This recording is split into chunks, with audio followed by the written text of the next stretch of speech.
সালাতে দোয়া কবুল হয়। সালাতে দোয়া কবুলের তিন জায়গা।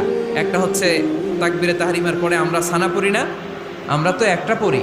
আল্লাহর হাবিব সুন্নাহ এবং নফল নামাজে আরও পড়তেন সানা, ওই দোয়া কবুল হয়। দুই নম্বর জায়গা সালাতে সেজদায় পড়ে দোয়া করলে কবুল হয়। আকরাবু মা ইয়াকুনুল আবদু মির রাব্বিহি ওয়া হুয়া সাজিদ ফাকসিরু ফীহি দুআ।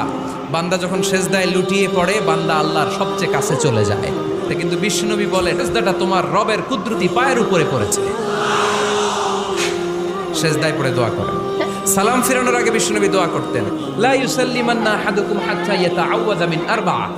আল্লাহর হাবিব বললেন, চার জিনিস থেকে পানাহ না আছে আমার কোন উম্মত যেন সালাম না ফিরায়। তারা যেন পড়ে, আল্লাহুম্মা ইন্নী আউযু বিকা মিন আযাবিল কবর, আউযু বিকা মিন আযাবি জাহান্নাম, আউযু বিকা মিন ফিতনাতিল মাহইয়া ওয়াল মামাত, আউযু বিকা মিন ফিতনাতিল মাসিহিদ দাজ্জাল।